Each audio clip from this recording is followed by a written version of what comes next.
a limited amount of support from China, but he's by far the junior partner in that marriage of convenience. And it's quite clear that President Xi didn't agree with the invasion in the first place.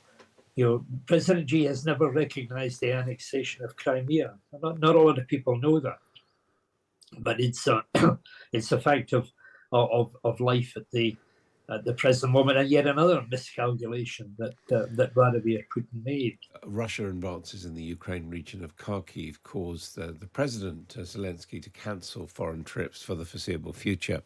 Russian forces yesterday captured the village of Staritsia, with troops continuing an advance in the area.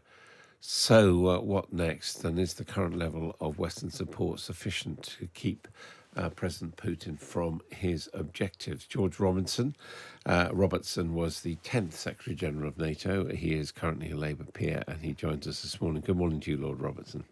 Good morning. Good morning.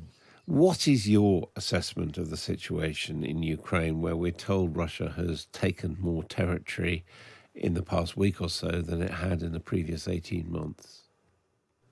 Difficult, but not permanent, I think, is the assessment that is generally made. The Russians, because they're throwing the massive amount of troops and equipment they've got into the battle, have made some advances, but they still haven't taken back all of the territory that they lost in the first part of this war.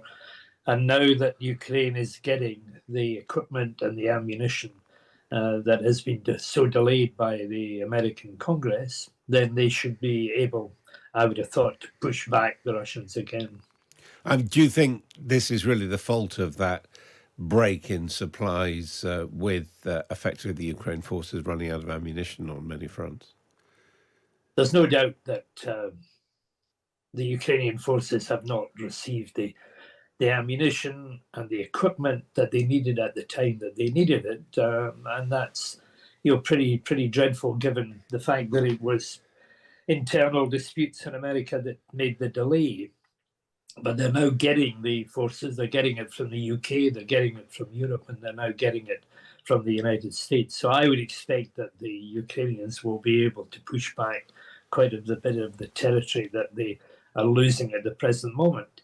After all, the Russian forces themselves are being stretched to the very limit.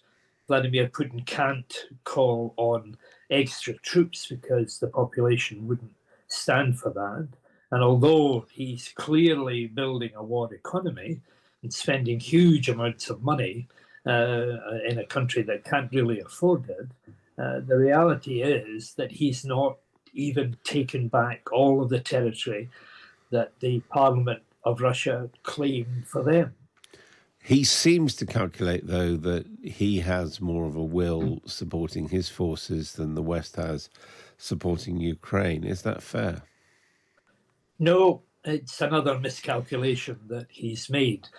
Remember, he miscalculated on NATO membership, and 2 extra nations have joined. He calculated that Europe would be divided and it stayed united. He calculated that America would be divided from Europe, and that hasn't happened either.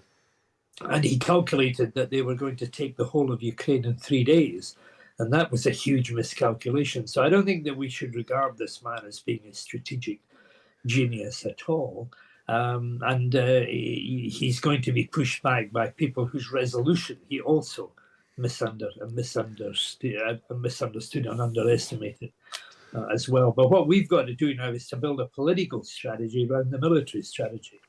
And that's all too absent at the present moment. Crucially, though, he has still got the support of China, hasn't he?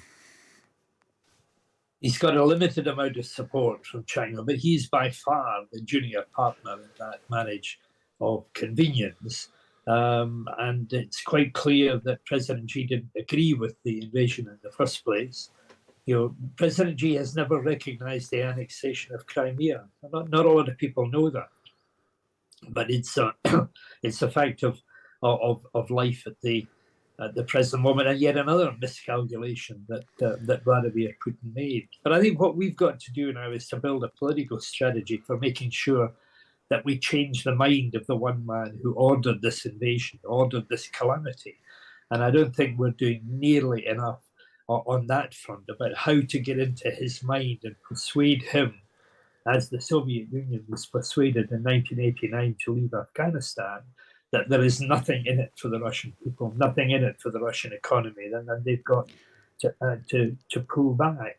I don't think we're doing enough of that and reaching out to the Russian people to tell them what damage this man is doing to the Russian economy and to their future. Do you think, though, that the elections in this country and in the United States might be one of the things that is still giving President Putin comfort, in as much as we've got the Conservative Party saying that Labour has no plans to maintain defence spending and the military, and of course we've got those still doubtful as to how committed Donald Trump would be either to NATO or indeed to the war effort in Ukraine?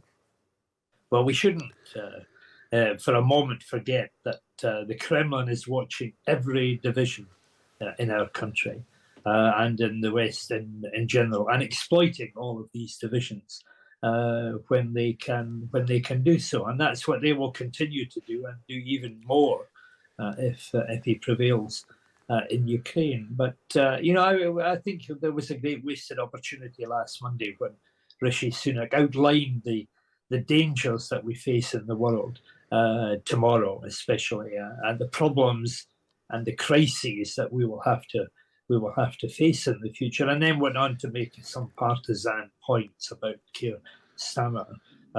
This is a time for uniting the nation, not dividing the nation, and that's the signal that we need to give to Vladimir Putin. After all, Keir Starmer has made exactly the same pledge as the Prime Minister of 2.5% of national wealth being spent on defence, which is actually what we spent in the last Labour government when I was the Secretary of State for Defence in 1997.